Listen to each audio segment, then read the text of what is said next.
Jadi kesimpulan kami begini, bahwa ketika seorang pemimpin atau calon bupati hari ini tidak mampu untuk mengungkapkan 11 poin visi misi itu di ranah publik, di saat-saat kampanye misalkan, maka itu sudah pasti, itu dipastikan bahwa ketika terpilih menjadi bupati ke depan yang akan didefinitifkan, maka tidak akan mampu juga untuk merealisasikan seluruh program dan visi misinya yang ke-11 itu.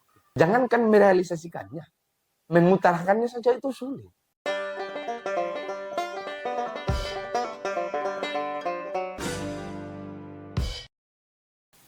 Oke baik, bismillah, assalamualaikum warahmatullahi wabarakatuh. Berjumpa kembali bersama Henry Majid. Konten kami kali ini kita bahas program. Apa program yang ditawarkan oleh kedua pasangan calon bupati dan wakil bupati kita? Siapa yang bicarakan? Di saat apa mereka bicarakan dan di mana mereka bicarakan programnya? Sependek pengetahuan saya, belum ada satu langkah spesifik yang dilakukan oleh penantang hari ini untuk mempresentasikan baik di dalam ruangan semi kampanye ataupun bahkan secara umum di saat penantang ini melakukan kampanye. Yang kita tahu bahwa setiap kampanye yang dilakukan oleh penantang ini selalu menimbulkan perpecahan, konflik, dan pembelahan masyarakat.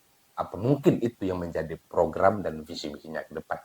Tapi kita tidak akan terlalu mendekilkan penantang ini, meskipun juga pada akhirnya tidak ada satu program yang diejawantahkan oleh calon bupati dari penantang ini. Pertanyaan yang paling awam untuk kita lemparkan kepada penantang ini adalah di mana mereka bicarakan program. Di kampanye siapa? Di kampanye di mana mereka bicara program? Di kampanye Kaledupa misalkan. Mereka bicara apa di Kaledupa? Di kampanye Wangi-Wangi misalkan. Mereka bicara apa? Dan seterusnya dan seterusnya. Di Binongko dan juga di Tomia. Silakan Anda cross-check. Penantang hari ini. Mereka bicara tentang visi misi itu di mana?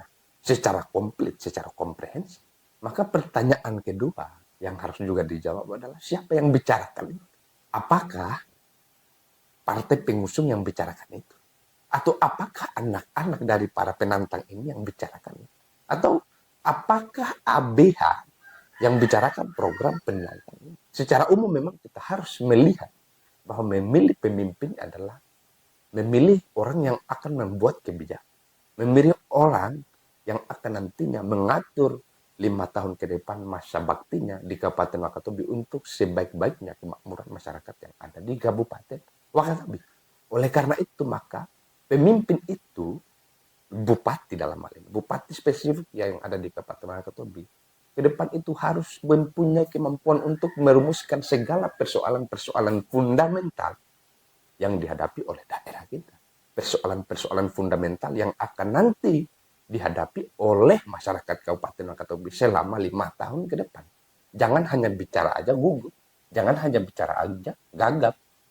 Kita mau lihat sejauh mana kemampuan penantang mempresentasikan apakah program-programnya ke depan ketika menjadi bupati misalkan kalau terpilih yang akan diterapkan seperti apa. Belum ada satupun yang diterapkan, yang disampaikan secara pribadi misalkan oleh Pak penantang ini.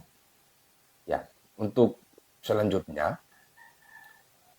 setiap konten-konten yang akan kita buat, itu tidak akan lagi kita menggunakan nama. Kita hanya akan menggunakan inisial saja. Misalkan Haji Amiruddin penantang kita singkat saja dia, jadi HHD, jangan HM. HM itu saya. Jadi HHD aja dia, Haji Amiruddin.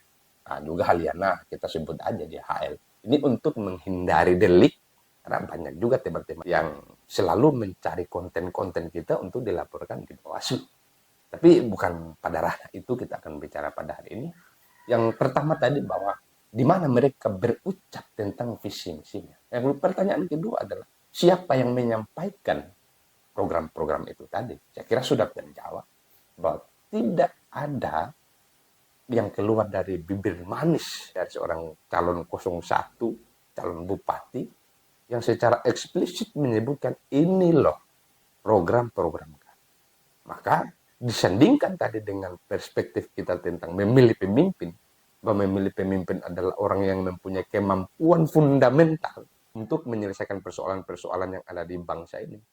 Kan sudah terukur harusnya dari sini. Bahwa tidak mempunyai kecakapan soal itu. Jadi yang menyampaikan visi misinya itu adalah tim yang menyampaikan. Tapi itu kemudian tidak akan menjadi persoalan. Tetapi yang harusnya justru mendominasi untuk menyampaikan, untuk memaparkan visi misinya, ya memang adalah sebagai calon bupati. Ya ada juga spesifikasi daripada tim ini yang akan bicara tentang program. Tapi jangan semuanya mereka. Ini kan yang nampak ini. Semua program dan visi misinya itu disampaikan oleh tim, oleh partai pengusung, oleh partai koalisi. Sementara pimpinan nanti ini ke depan tidak mempunyai kecakapan untuk mengutarakan itu. Ya ini minusnya lah untuk kita yang ada di daerah Kabupaten Wakatobi. Jadi kesimpulan kami begini, bahwa ketika seorang pemimpin atau calon bupati hari ini tidak mampu untuk mengungkapkan 11 poin visi misi itu di ranah publik di saat-saat kampanye misalkan, maka itu sudah pasti, itu dipastikan bahwa ketika terpilih menjadi bupati ke depan yang akan didefinitifkan, maka tidak akan mampu juga untuk merealisasikan seluruh program dan visi misinya yang ke-11 itu. Jangankan merealisasikannya, mengutarakannya saja itu sulit. Membicarakannya saja di publik, menyampaikannya saja pada seluruh masyarakat yang ada di daerah ini, itu sulit. Bagaimana mungkin bisa untuk merealisasikan program-program yang sudah demikian lengkap dengan penjelasannya, dengan item-item program nanti yang akan dibuat. Tetapi kan minusnya bahwa tidak mampu diungkapkan. Jadi apa alasan kita memilih misalkan penantang hari ini? Bahwa kita di mana-mana itu, penantang itu seksi. Penantang itu adalah orang yang akan dijadikan sebagai bahan perbandingan orang untuk menentukan sikap. Jangan salah, ketika penantang yang lemah, ketika penantang yang tidak mampu mengutarakan seluruh visi misinya, seluruh program-programnya 5 tahun ke depan, dan pada akhirnya tidak dipilih oleh masyarakat, itu kesalahan dia, bukan kesalahan kita. Karena dia mampu mengungkapkan kata-kata itu. Seburuk-buruk Pak Halyana dulu, pada saat kampanye, pada saat Pak Bupati, pada saat HL ini menjadi penantang, beliau itu menyampaikan program.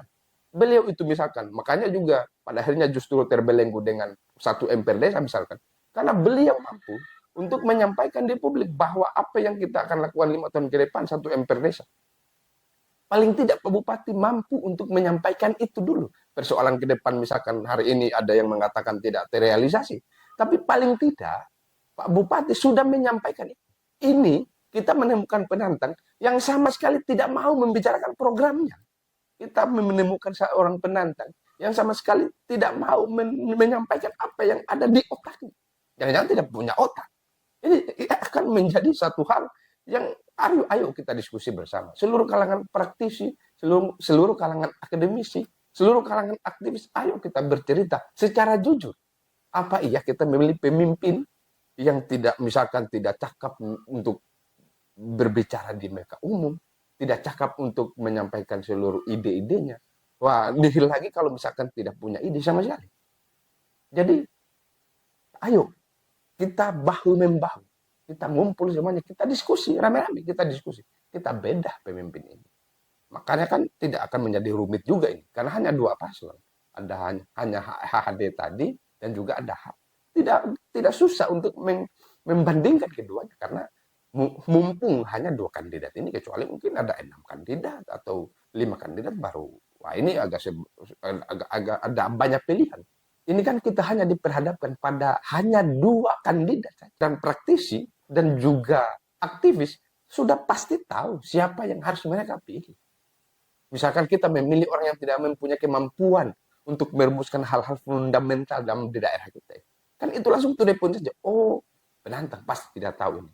Karena tidak mampu merumuskan hal-hal yang fundamental. Di mana-mana penantang itu bicara program. Bahwa ya ada spill sedikit lah tentang pembelahan, tentang konflik, tentang perpecahan. Tapi jangan semua kampanyenya itu bicara tentang perpecahan, konflik, dan pembelahan. Padahal masyarakat tidak akan mau untuk memilih Anda, kira-kira seperti itu. Jadi, yang ingin kami sampaikan, yang ingin kami pertajam kepada seluruh kita semuanya, bahwa tidak ada satupun yang disampaikan secara lugas oleh penantang hari ini untuk berbicara tentang program. Hanya bicara, kalau bicara kesombongan banyak. Kalau bicara tentang keakuan daripada penantang itu sendiri banyak. Tapi kita tidak menemukan intisarinya. Hanya kan Anda berkewajiban, Anda bertanggung jawab secara moral kepada masyarakat untuk menyampaikan program Anda. Mencele-mencele Anda misalkan menyampaikan saya calon bupati, saya penantang, dan program itu nanti saya ambil dari masyarakat. Wah, artinya kita tidak mempunyai satu kecakapan untuk menyelesaikan. Kita tidak punya kecerdasan soal itu. Sebagai penutup pada konten kami hari ini, ada yang kami juga amati, ada 11 poin yang sudah disampaikan di media-media, di berita, bukan dari ungkapan dari penantang ini, tapi dari story-story teman-teman kita di WA yang sudah memposting paling tidak ada 11 poin yang dijadikan sebagai lokomotif nanti ketika menjadi bupati HHD ini, maka akan menerapkan 11 poin tadi. Tetapi ada yang kami, ya mungkin itu nanti akan kita diskusikan bersama, bahwa yang lupa disebutkan, yang lupa juga untuk disampaikan kepada seluruh masyarakat, bahwa ada kesehatan yang tidak terbahas di situ. Ada pertanian yang juga tidak terbahas di situ. Ada perikanan juga yang tidak terbahas di situ. Tapi itu akan menjadi diskusi-diskusi kita ke depan. Misalkan sudah disiapkan, ya berarti Anda tidak anggap penting kesehatan, perikanan, dan pertanian. Karena Anda tidak masukkan pada 11 poin yang yang ada yang tertera dalam visi misi Anda itu. Tetapi itu mari kita akan diskusikan bersama. Mungkin itu satu kealpaan daripada pemimpin, calon pemimpin ini yang hari ini berdiri sebagai penantang incumbent, ya lupa dengan kesehatan, pertanian, dan juga perikanan. Padahal itu adalah leading sektor yang seharusnya itu tidak boleh dilupakan oleh calon pemimpin dimanapun. Apalagi bicara soal Wakatobi. Pertanian dan perikanan itu jadi leading sektor. Tapi kemudian itu tidak dibicarakan oleh penantang. Ya mungkin itu kealpaan mereka, dan mari kita diskusi soal itu. Misalkan Anda tidak, atau Anda misalkan masih menyembunyikan itu, artinya pada 11 poin itu Anda tidak serius untuk, Anda tidak punya komitmen untuk kesehatan, untuk pertanian dan perikanan. Itu aja kesimpulannya. Karena tidak diseriusi. Kalau diseriusi kan harusnya dimunculkan program-programnya, item-item programnya itu dimasukkan di visi misi. Apa coba alasannya? Kenapa tidak dimasukkan di dalam rangkap visi misi yang sudah Anda terapkan 11 poin itu? Beasiswa Anda masukkan, tapi kesehatan lupa. Ya mungkin tidak lupa, ada, tapi kenapa Anda tidak masukkan? Apakah itu bukan menjadi program prioritas Anda? Padahal itu merupakan skala prioritas. Itu leading sektor. Saya Henry Majid, sampai berjumpa kembali di konten-konten selanjutnya.